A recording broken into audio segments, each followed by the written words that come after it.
वालेकुम। उम्मीद करना सारे तमाम जिमीदार भरा खैरियत दे नाल होणगे। अज असीं अपने भरावां दे नाल नहरे गन्ने दी फसल दे हवाले दे नाल गल करांगे कि नहरे गन्ने दे विच खेड़े कड्ढण दे की फायदे ने ते उस तो बाद किहड़े टाइम दे विच ते किहड़े टाइम ते जाके इस नूं खेड़े कड्ढने चाहीदे ने, जमीन दी वत्तर दे हिसाब दे विच किहड़ी पोजीशन दे विच आके खेड़े कड्ढने चाहीदे ने। जी भाईजान, जिवें कि तुसीं वेख सकदे हो कि असीं अपने गन्ने दे खेत दे विच खड़े होए हां। ਇਹ दिखा बई, ਇਹ चेक करो कि ये साडी गन्ने दी खेत जिहड़ा है नहरा गन्ने दा खेत है। ये साडा जिहड़ा है दूसरे महीने दी 15 तरीक दी साडी काश्त है। भाईजान चेक करो कि असीं इस दे विच खेड़े कढा रहे सी, वत्तर आई हुई थी जमीन, लेकिन ये वे कि इस दी जिहड़ी वत्तर है वो ठीक यानी कि वत्तर है, लेकिन ये वे कि जिहड़ी नौबत ते वत्तर इसदी होनी चाहिदी है उस नौबत ते वत्तर नहीं है।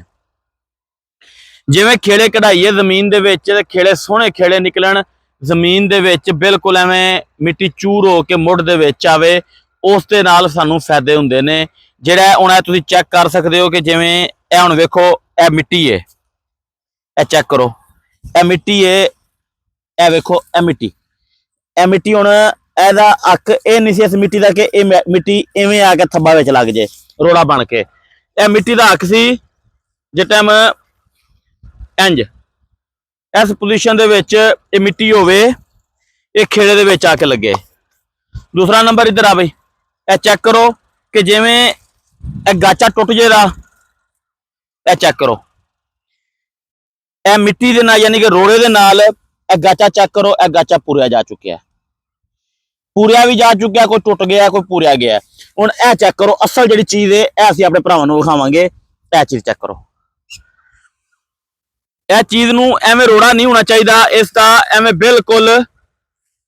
बरीक होवे, जिवें इस पोजीशन विच होवे, जिवें आके ये मुढ़ दे विच लगे, मुढ़ नूं यानी कि आके मिट्टी जाके जिस टाइम लगेगी, इवें नहीं कि जिवें ए ओड़ निकली हुई है, जिवें ए ओड़ है सामने तुहाडे सामने ए ओड़ चेक करो, ए ओड़ जिवें चौड़ी बन गई है, जिवें कि 4 फुट 2.5 फुट ही बनी है नहीं, लेकिन इवें इस नूं इस पोजीशन दे विच मुढ़ दे विच मिट्टी आके लगनी चाहिए है, जिवें ए आ रही हो ए जिवें असीं कर रहे हैं हुण इस पोजीशन दे विच मुढ़ दे विच मिट्टी आवे। उस दा जिहड़ा फायदा है कि एक ते गन्ने दा खेत डिगण दा डर घट हुंदा है। गन्ने दी फसल वो फसल है जिहड़ी खलो के कदी भी नहीं पक्की, भावें कोई जिन्ना भी जोर ला लवे ये खलो के नहीं पकदी। ठीक है, इसदा ये वे कि जिहड़ा खेड़े कड्ढण दे फायदे ये ने, मुढ़ दे विच मिट्टी लगाण दे फायदे ये नहीं हुंदे कि जिहड़ा कि गन्ना बिल्कुल डिगना ही नहीं, गन्ना डिग जाता है, लेकिन ये वे कि इस दे थल्लों हुण ए चेक करो ना, ए ओड़ है, असीं अपने भरावां नूं मुकम्मल तफसील नाल समझावांगे इस चीज़ विच। ए ओड़ है, गन्ना डिग जाएगा, इस दे उत्ते जिहड़ा गन्ना फर्ज करो डिग गया है, गन्ना डिगण तो बाद जिहड़ा है इस दे थल्ले पानी लगेगा, पानी दे विच जिहड़ा है ये वे कि हवा दी क्रॉसिंग इस दे विच रहेगी, कि हवा दी क्रॉसिंग थोड़ी बहुत रहेगी, कमाल गलन का डर जिहड़ा है वो घट होएगा कि गन्ना गलेगा घट। असीं यही चीज़ां अपने भरावां नूं दसने भी आ, विखाने भी आ, समझाने भी आ।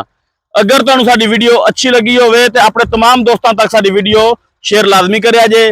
साडे चैनल नूं सबसक्राइब लाजमी करिया जे, बेल आइकॉन दे बटन नूं लाजमी दबाया जे, जिहड़ा कि साडी हर आउण वाली वीडियो साडे भरावां तक पहुंचे जी। अस्सलाम वालेकुम।